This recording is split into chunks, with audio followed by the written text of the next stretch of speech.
Welcome back friends, come to e Pathshala it's on. Hope कि आप सभी अच्छे होंगे। अगर अब तक आपने मेरे चैनल को सब्सक्राइब नहीं किया है तो प्लीज़ सब्सक्राइब कीजिए। नई वीडियोस के नोटिफिकेशन के लिए बेल आइकन को प्रेस करें। क्या आप सिर्फ एनसीईआरटी को फॉलो करते हैं? अगर यस तो इस वीडियो को एंड तक देखिएगा फ्रेंड्स, क्योंकि एंड में मैं आपको एक बहुत ही सरप्राइजिंग और मज़ेदार बात बताने वाली हूँ जिसे देखकर आपका सारा भ्रम दूर हो जाने वाला है। आप देख सकते हैं आज खाने पीने की बातें होने वाली हैं, तो फिर आप भी आ जाइए हाथ मुंह धोकर। Come on, let's start with the basics. Friends, nutrition वो प्रोसेस है जिस प्रोसेस के द्वारा हम अपना खाना लेते हैं, उससे डाइजेस्ट करते हैं, फिर वो एब्जॉर्ब होता है, बॉडी के डिफरेंट पार्ट्स में डिस्ट्रीब्यूट होता है और वहाँ उनका एसिमिलेशन होता है। फूड वो सब्सटेंस है जिससे लिविंग ऑर्गेनिज्म एनर्जी और रॉ मटेरियल्स ऑब्टेन करते हैं ताकि वो बायोकेमिकल्स बना सके अपने बॉडी के बिल्डअप और रेगुलेशन के लिए। अब आते हैं अपने सिलेबस की तरफ। Types of nutrition: autotrophic nutrition and heterotrophic nutrition. Autotrophic nutrition के दो टाइप्स होते हैं, photosynthesis and chemosynthesis. Heterotrophic nutrition को फर्दर 3 डिवीजन में बांटा गया है: holozoic, saprotropic and parasitic nutrition. Autotrophic nutrition, also called holophytic nutrition. Auto means self and trophy means nourishment. ऐसे ऑर्गेनिज्म जो अपना खाना खुद बना सकते हैं।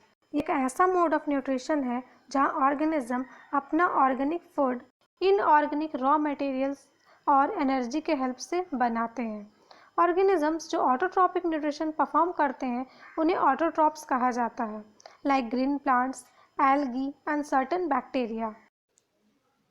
Photosynthesis, photo means light and synthesis means putting together. ये एक बायोकेमिकल प्रोसेस है जिसमें organic food inorganic raw material के हेल्प से बनाया जाता है। रॉ मटेरियल्स क्या हैं? Carbon dioxide and water. Sunlight के प्रेजेंस में क्लोरोफिल कंटेनिंग सेल्स में ये प्रोसेस होता है। ऑक्सीजन का लिबरेशन होता है। रिएक्शन का मेन प्रोडक्ट ग्लूकोज है, जो कि एक सिंपल कार्बोहाइड्रेट या शुगर है। ग्रीन प्लांट्स, कुछ प्रोटिस्ट और कुछ बैक्टीरिया ये प्रोसेस करते हैं। ऑर्गेनिजम्स जो फोटोसिंथेसिस परफॉर्म करते हैं उन्हें फोटो ऑटोट्रॉप्स कहते हैं। ये एक सिंपल सा डायग्राम है फोटोसिंथेसिस को समझने का। देखते हैं यहाँ फोटोसिंथेसिस का प्रोसेस कैसे चल रहा है। Green plants carbon dioxide and water के हेल्प से सनलाइट के प्रेजेंस में फोटोसिंथेसिस करते हैं, ग्लूकोज बनाते हैं और ऑक्सीजन का लिबरेशन होता है। ये कुछ एग्जांपल्स हैं फ्रेंड्स फोटो ऑटोट्रॉप्स के। इस वीडियो में मैंने फोटोसिंथेसिस नहीं बल्कि केमोसिंथेसिस के बारे में बताया है। फोटोसिंथेसिस क्यों नहीं डिस्कस किया है और वो कब करेंगे, ये इस वीडियो के एंड में आप देख लीजिए।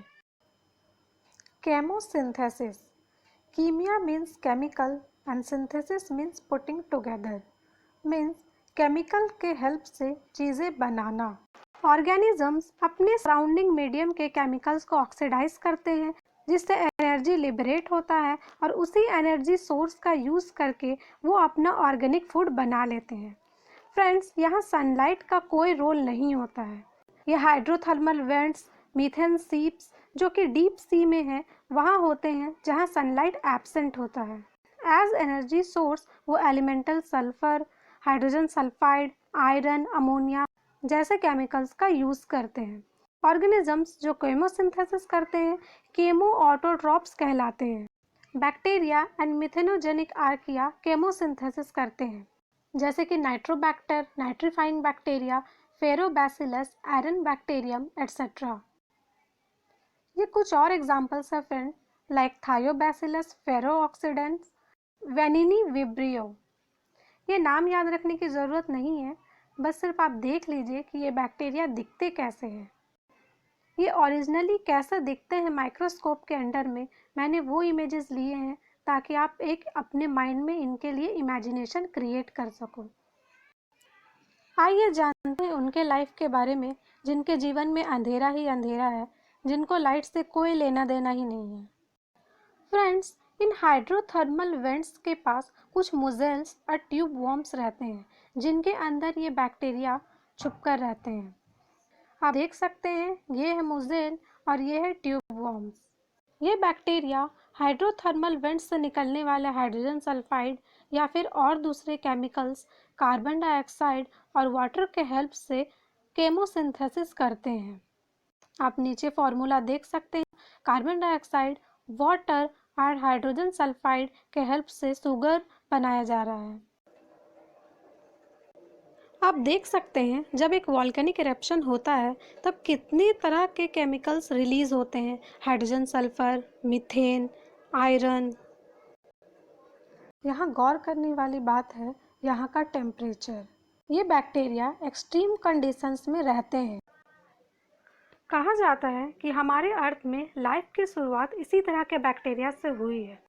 ये केमोसिंथेसिस और फोटोसिंथेसिस का एक कॉम्पैरेटिव डायग्राम है। आप कंपैरिजन देख सकते हैं।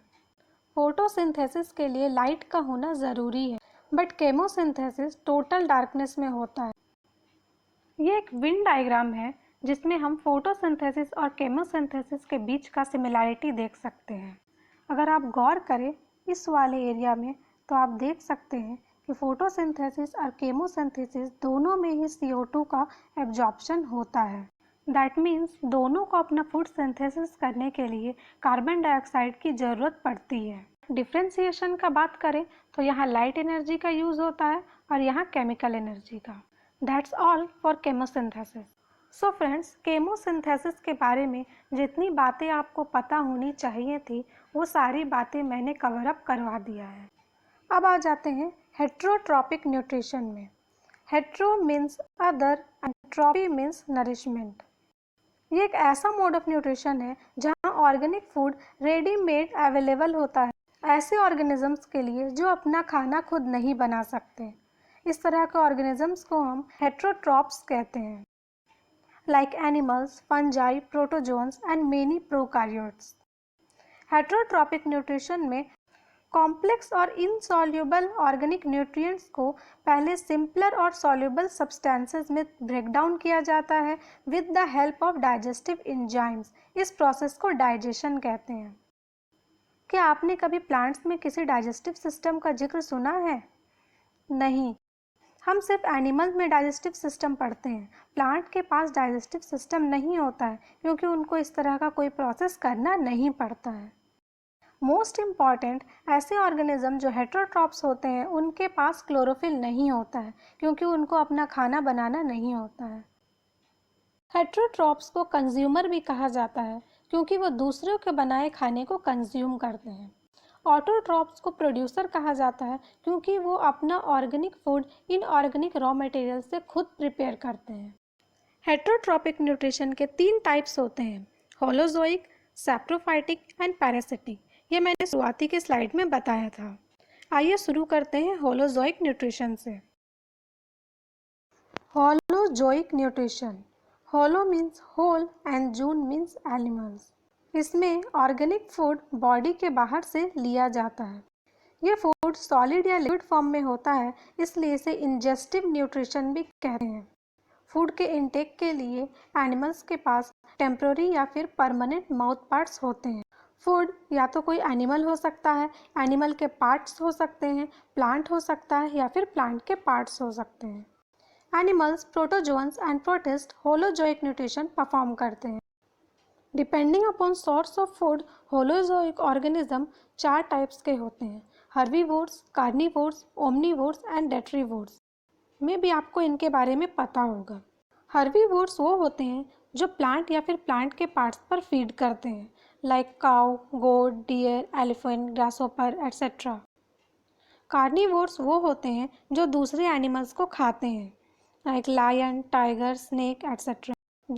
ओमनीवोर्स वो होते हैं जो प्लांट या फिर एनिमल्स दोनों पर फीड कर सकते हैं, like cockroach, crow, pig, bear, humans etcetera. Detritivores वो होते हैं जो दूसरे एनिमल के डेड बॉडी पर फीड करते हैं। इन्हें कैरियन फीडर्स या स्कैवेंजर्स भी कहते हैं, like vulture, hyena, kite etcetera. Next आ जाते हैं सैप्रोट्रॉपिक न्यूट्रिशन में। Sapros means rotten and trophe means nourishment.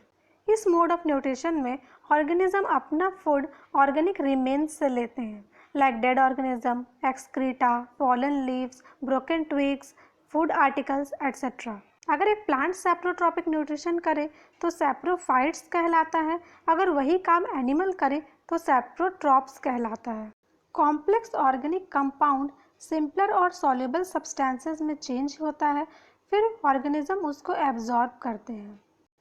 As ये सारा काम एनिमल के बॉडी के बाहर हो रहा है, इसलिए इसे हम एक्सटर्नल डाइजेशन भी कहते हैं। ये इम्पॉर्टेंट पॉइंट है फ्रेंड्स, इसे याद रखिएगा। Fungi like mushrooms, bread malls, east, several bacteria, कुछ एनिमल्स और कुछ प्लांट्स भी सेप्रोट्रॉपिक न्यूट्रिशन परफॉर्म करते हैं। ये डायग्राम ब्रेड मोल्ड का है। अगर आप यहाँ ध्यान दें तो ये है हाइफी। फंजाई इसी के हेल्प से फूड एब्जॉर्ब करते हैं। और ये पोर्शन है स्पोरेंजियम, इनके अंदर स्पोर्स भरे होते हैं। फ्रेंड्स, वैसे तो फंजाई माइक्रोस्कोपिक ऑर्गेनिज्म है, मगर जब वो अपने फ्रूटिंग बॉडीज बनाते हैं तब हम उनको नेकेड आइज से देख सकते हैं। फंजाई का ये वाला पोर्शन हम देखते हैं, ये वाला पोर्शन माइक्रोस्कोपिक होता है। फ्रूटिंग बॉडीज बनाने के बावजूद भी हम ये वाले पोर्शन को नहीं देख सकते, ये तब भी हमसे छुपा हुआ होता है। फ्रेंड्स, इस तरह का नज़ारा तो आपने पहले कई बार देखा होगा। कभी ब्रेड में, कभी रोटी में इस तरह के फंगल ग्रोथ अक्सर हो जाते हैं। इस ब्रेड को इस तरह से सड़ाने वाला फंगस का नाम राइजोपस है। ये जनरली ब्रेड्स पर, चपातीस पर ग्रो करते हैं, इसलिए इनको ब्रेड मोल्ड कहा जाता है। मज़ेदार बात तो ये है कि इस ब्रेड को बनाने वाला और डिस्ट्रॉय करने वाला दोनों ही एक फंगस है। आपने सुना होगा कि बेकरी वाले ब्रेड और केक्स बनाने के लिए ईस्ट का यूज़ करते हैं। ईस्ट भी एक तरह का फंगस है। ये देखिए कितने ब्यूटीफुल और अट्रैक्टिव है। ये तो कुछ मुट्ठी भर है फ्रेंड्स। नेचर में ये फंजाई बहुत ही डाइवर्स फॉर्म में अवेलेबल है, थाउजेंड्स एंड थाउजेंड्स में इनका नंबर है। Now we are done with saprophytic nutrition and parasitic nutrition हम नेक्स्ट वीडियो में करने वाले हैं। अरे हाँ, सरप्राइज़ तो रह ही गया। आप कहेंगे कि एंड तक देखो, एंड तक देखो, और एंड में आए तो सरप्राइज़ ही नहीं मिला। फ्रेंड्स, वीडियो के स्टार्टिंग में मैंने आपसे पूछा था कि आप सिर्फ एनसीईआरटी को फॉलो करते हैं। अच्छी बात है कि आप अपने टेक्स्ट बुक को फॉलो करते हैं, मगर इसका ये मतलब नहीं कि आप सिर्फ और सिर्फ अपने टेक्स्ट बुक से चिपक कर रह जाएं। मे भी आपने दूसरे बोर्ड के बुक्स को रिफ़र नहीं किया होगा। अगर आप आईसीएसई बोर्ड के बुक्स को देखेंगे फ्रेंड्स, तो वो कितने रिवाइज्ड एंड एडवांस्ड है। अगर आप अपनी एनसीईआरटी बुक को उठाकर देखेंगे तो नॉलेज के नाम पर उसमें कुछ भी नहीं है। आईसीएसई वाले बच्चों को जो स्टैंडर्ड 6-7 में पढ़ा दिया जाता है, वही एनसीईआरटी वाले बच्चों को 8-9 में भी अच्छे से पता नहीं होता है। नहीं, ये सरप्राइज़ नहीं था, ये बाबा जी का ज्ञान था। सरप्राइज़ तो अब आने वाला है।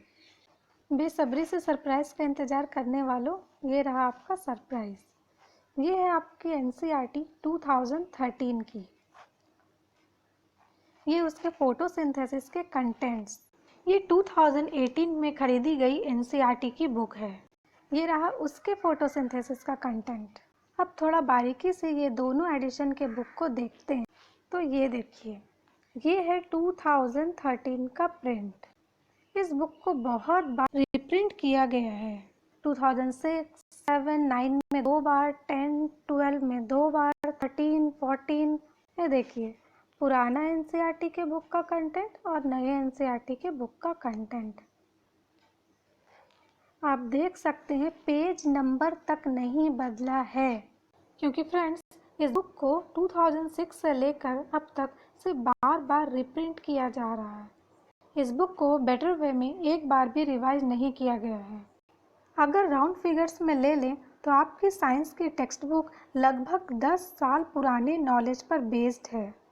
फ्रेंड्स, इसी बुक के चैप्टर 9 हेरिडिटी एंड एवोल्यूशन में आप पढ़ेंगे कि नेचर को चेंज पसंद है, समय के साथ बदलाव होना जरूरी है। अगर कोई समय के साथ अपना तालमेल नहीं बैठा पाता है, बदलाव नहीं कर पाता है, तो वो एलिमिनेट हो जाता है। तो क्या हमारे एनसीईआरटी ने नेचर के सारे रूल को उलट पुलट कर दिया बिना किसी बदलाव के? ये एलिमिनेट नहीं हो रही है, क्या ऐसा हुआ है? तो फिर शायद अपने पिछले पेज को ध्यान से नहीं देखा। एनसीईआरटी में बदलाव हुआ है और बहुत ही इंटरेस्टिंग बदलाव हुआ है। देखिए, है ना अमेजिंग, सरप्राइजिंग बदलाव। फ्रेंड्स, अगर ये बातें मैंने आपको यूं ही बता दिया होता बिना किसी डायग्रामेटिक व्यू के, आप मेरी बात पर यकीन नहीं करते। तो क्या अब भी आपका यही कहना है कि आप अपनी एनसीईआरटी से ही चिपक कर रहेंगे? दुनिया मंगल तक पहुंच गई है और आप अब तक धरती के तल से लगे बैठे हैं। आप और आपके चिपकने की आदत। खैर छोड़िए, मगर कम टू ई पाठशाला के रॉकेट से मैं आपको चांद तक जरूर छोड़ दूंगी।